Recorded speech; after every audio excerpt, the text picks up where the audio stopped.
your boy Osama DJ Cyber 2 British Nerds. Today is Comic Book Thursdays, when essentially it's really supposed to be Comic Book Wednesdays, where I give you guys reviews of the new comics I copped. But seeing as I didn't do it yesterday, I thought I'd literally just do it today. But I just really love this gauntlet, man. So let's get started. So the two books that I really recommend right now from Marvel is Venom, and of course the amazing Spider-Man, which is written by Nick Spencer and illustrated by the man himself, Ryan Ottley. So why do I recommend Venom? It's quite simple. It's one of the best Spider books that's come out from Marvel recently. This Venom book here is cool, it's dark, it's gritty, it's subtle. It really goes into the psychology of Eddie Brock and the Venom symbiote. Really tells you, for example, how these two connect, what they're thinking. It's more of a psychological thriller than anything else. As a comic book, it's really intense. It's really dark. I've never read a Venom book that's been that dark. But I really love it. The artwork, the tone of it, the color, the theme, the storyline from issue 1 to I believe issue 5 right now. It's been an amazing ride, and I recommend it to anyone out there that's a comic book fan, that's a Spider-Man fan, that's a Venom fan that maybe has not heard of this recent comic book run of Venom.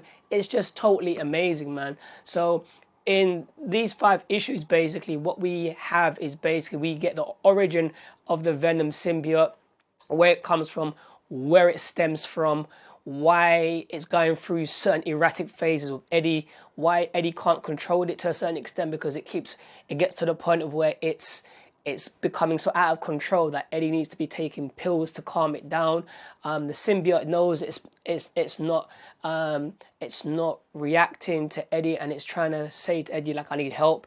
And we find out down the line basically that the reason that it's acting up is because it's being controlled by the King, the Origin, the dude that came up, that dude that basically carved the first symbiote, that's trying to get all the symbiotes together to take over the world. And in his path, he wants basically to destroy all the light that basically brings him harm and tension. So he's looking to eradicate basically all of that, including he's looking to eradicate basically all of the light, and he wants to start from planet basically Earth. So issue 5, which came out yesterday, is essentially about basically Eddie reuniting himself back with the symbiote, because in issue 4, the king of the symbiotes, and I forgot his name, that's what I'm referring to him as, the king of the symbiotes, literally ripped out the symbiote from Eddie and tried to absorb it back into himself to become more stronger. Luckily, Miles Morales Spider-Man stopped the link, and basically they escaped with Eddie's symbiote, to only find that now that Eddie's symbiote can actually fly. It can do more things, it can heal, it can change the chemistries in Eddie Brock's body. It has so much extra abilities because it's actually been absorbed to the source, so it's gained more power.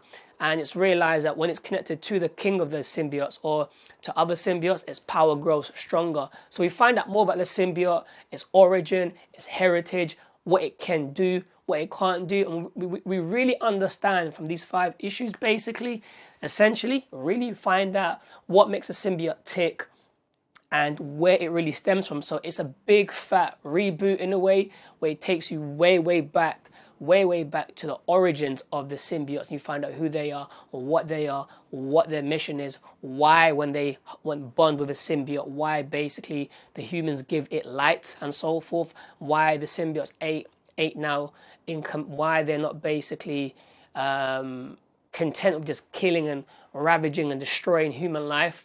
We find out when they bond, the light of the individual basically sips through the symbiote, and the symbiote takes that upon itself and learns humanity, which is what the king of the symbiotes doesn't want. He wants to eradicate all of the light, because he says to Eddie, your people have infected all my symbiotes with light, and I can't handle it. I need to destroy all of them basically and make my symbiotes whole, dark, so they can go back into the void. Like, I love the book, and essentially the whole book is about basically the symbiote on Eddie's journey, and you find out just really micro details and really dope information about what makes the symbiote on Eddie Brock. But Eddie goes through some serious turmoil, some serious shit, man. He goes through near death, he becomes like, you know, like his whole mental state changes. So I really recommend that book to everyone and anyone, because it's an amazing read. It's one of the best Spider-Man books out there, and it's just gritty. The reason I recommend this Spider-Man book is because it feels more real, more substance.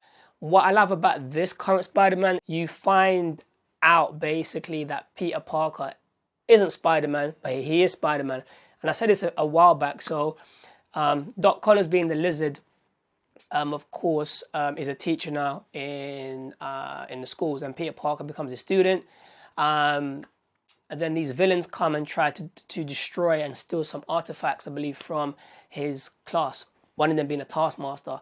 And Peter Parker accidentally turns on the machine that Doc Connors was working on. And what it does, it splits Peter Parker and Spider-Man into two separate entities. So you might think, right, that's cool, they're clones. No, they're not clones.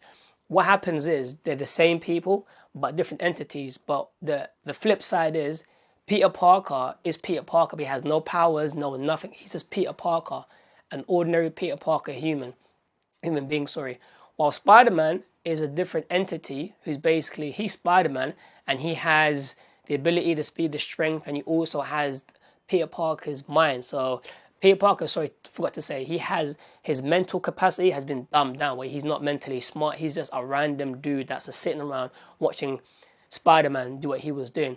And you might think, right, that's cool, because now Peter Parker can live his life, and Spider-Man can save the day. He can spend time with Mary Jane. He can spend time with Aunt May. No. So what happens is, Doc Connors says to him, what happens is when the split happens, the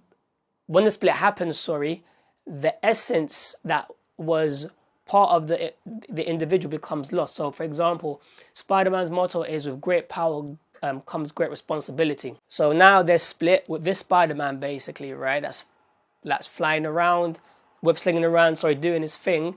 He's saving the day, but he's being irresponsible. He's breaking stuff. There's carnage. There's destruction. He's destroying buildings.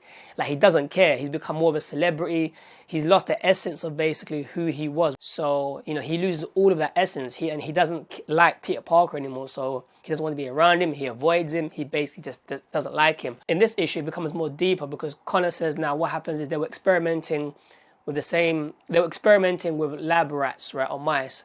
And they use the same formula to split Spider-Man and Peter Parker. They used it on the mice, on the rats. And he says they passed away. The longer they were separate from each other, they become disorientated.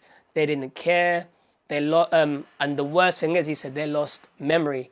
They lost their memory. And you find out in this issue that the Spider-Man here has no remembrance, or doesn't remember Uncle Ben. So he's completely lost sidetrack. So Peter Parker now basically is in a situation of where he has to find a way to get Spider-Man and him to become whole again, so they can basically stop this craziness that's happening, being, you know, his other half just doing what he wants to do. And he has to, because if he doesn't, you've got a destructive Spider-Man that's running around doing his own thing, doesn't care about the people, he doesn't care about saving the world or the day, he just cares about fame and doing what he loves doing and just having extreme fun. So he has to now rectify the problem of basically fusing himself and Spider-Man together again so they can be whole. Or if not, he's going to be doomed to be a human for the rest of his life. But what I love about the book, it's so real, it's so cool, everything about it feels real, tangible. Like, you know, it's giving Peter Parker... This book is giving Peter Parker Spider-Man just more substance. Like, it feels like, you know, I'm actually reading a real Spider-Man book. You know, like, I really love it. I've enjoyed every single issue, and I can't wait to see how many issues Nick Spencer and Ryan Ottley do. But it's an amazing Spider-Man book. I recommend it to everyone out there. It's very colourful. I'm attracted to colour, hence why the green room and the green Infinity Stone ring right here. But I love the use of colours. It's very attractive. It's very stunning. It's a beautiful book. It's a beautiful book, so I recommend it. So, with that being said, boys and girls, ladies and gentlemen from all around the world, I recommend Venom and I recommend Spider-Man, the two most dopest Marvel books in my eyes, and I can't wait to review them over the next few weeks. With that being said, question of the day: are you interested in copying Venom and Spider-Man from hearing what I have to say about them? Are you into comic books? Do you read comic books? Is there any comic books or books that you read that you want to recommend me? Leave your comments down below, and of course, click like, smash, bash, punch, adamantine, vibranium, claw that subscribe button. And I'll catch you boys and girls tomorrow with another video. And of course, if you haven't seen it already, click the link in my description bar to check out my new vlog, which is super dope, super cool. Peace.